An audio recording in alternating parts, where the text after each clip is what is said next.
একটা ভয়ঙ্কর হাদিস শোনেন, কোন ব্যক্তি যদি অন্য ব্যক্তির গুনাহ নিয়ে উপহাস করে, খোঁটা দেয়, কটাক্ষ করে, আল্লাহ পাক বলেন ওই ব্যক্তিকে দিয়ে ওই গুনাহটা না করানো পর্যন্ত তার মৌত হবে না, তার মৃত্যু হবে না।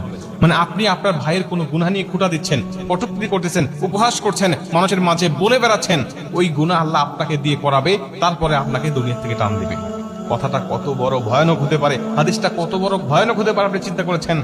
আপনি মানুষের গুনাহ নিয়ে খোঁটা দিচ্ছেন, আপনি মানুষের গুনাহ নিয়ে কটাক্ষ করছেন, আপনি মানুষের গুনাহ নিয়ে উপহাস করে বেড়াচ্ছেন, আল্লাহ আপনাকে ওই গুনাহটা করাবেন।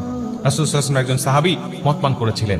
আল্লাহ রাসূল তাকে যখন মদের শাস্তি দিচ্ছিলেন, ওই সাহাবী এটা দেখে উপহাস করতেছিল এবং তাকে গুনাহগার বলে বারবার ভর্ৎসনা দিতেছিল এবং বলতেছিল সে কত বড় গুনাহ করেছে, সে কত বড় অন্যায় করেছে, মদ পান করেছে, এটা বলে বলে মানুষের কাছে প্রচার করতেছিল।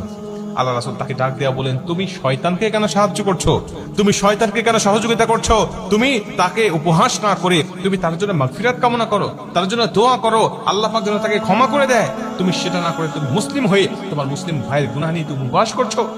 প্রিয় ভাই, যখন কোনো ব্যক্তি অন্যের গুনাহ নিয়ে উপহাস করে, তখন নিজের মধ্যে অহংকার চলে আসে, নিজের মধ্যে আত্মঅহমিকা চলে আসে। আর অহংকার হলো আল্লাহ পাকের চাদর, এই চাদর ধরে যারা টান দেয়, আল্লাহ পাক তাদেরকে ছেড়ে দেয় না। অহংকার করবেন না। এবং উপহাস করা, মানুষের গুনাহ নিয়ে কটাক্ষ করা, এটা হলো কবিরা গুনাহ। যেই কবিরা গুনাহ আপনার যদি একটা থাকে আমল নামায়, ওই একটা কবিরা গুনাহ আপনাকে জাহান্নামে নিয়ে যাওয়ার জন্য যথেষ্ট হবে। আপনি এই কবিরা গুনাহগুলো হর হামেশা করে যাচ্ছেন এবং আপনি যখন কাউকে নিয়ে কটূক্তি করবেন, কটাক্ষ করবেন, হয়তোবা দুনিয়ার মানুষ আপনার কথাগুলো শুনে হাসবে, কিন্তু আল্লাহ পাক সবচেয়ে বেশি আপনার উপর নারাজ হয়ে যাবে। আপনি চিন্তাও করতে পারবেন না। আপনি মানুষের মাঝে বলতেছেন, মানুষ আপনার কথা শুনে হাসতেছে, মানুষ আপনার কথা শুনে আপনাকে বাহবা দিচ্ছে যে আপনি এত কিছু জানেন, কিন্তু আল্লাহ পাক আপনার উপরে এতটাই রাগান্বিত হচ্ছে, যেই রাগান্বিত হওয়ার কারণে আপনার জন্য কিন্তু জাহান্নাম ওয়াজিব হয়ে যেতে পারে। প্রিয় ভাই, এজন্য এগুলো করবেন না। কি করবেন? আপনি তার জন্য দোয়া করবেন।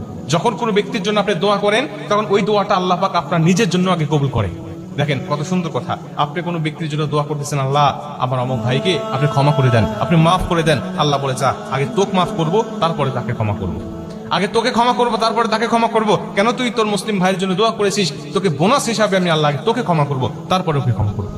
আপনি আপনার ভাইয়ের জন্য দোয়া করেছেন, আল্লাহ আমার অমুক ভাইকে রিজিক নাই, তাকে একটু রিজিকের ব্যবস্থা করে দাও, ইনকাম সোর্স দিয়ে দাও, আল্লাহ রিজিকের মধ্যে বরকত দিয়ে দাও। আল্লাহ বলে, তোর ভাইয়ের জন্য তুই দোয়া করেছিস, আমি আল্লাহ আগে তোর রিজিকটাকে বৃদ্ধি করবো, রিজিকের মধ্যে বরকত দিব, তারপরে তোর ভাইয়ের জন্য দোয়াটা কবুল করবো।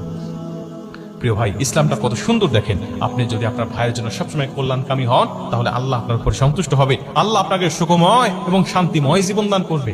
আপনি এই সুন্দর পথ ছেড়ে কেন বিপদে চলে যাবেন? আপনি এই সুন্দর ব্যবস্থা রেখে, দিন ইসলাম রেখে আপনি কেন দিন ইসলামের বাহিরে চলে যাবেন? প্রিয় ভাই, এর জন্য বলি, আল্লাহ রাসূল সাল্লাল্লাহু আলাইহি ওয়াসাল্লাম যেটা করতে বলেছেন সেটা করেন। কোনো মানুষের গুনাহ নিয়ে কটাক্ষ করেন না। কোনো অন্যায় করেছে কোনো ব্যক্তি, এলাকায় কোনো ঘটনা ঘটেছে, এটা ঢোল পিটায়েন না, মানুষের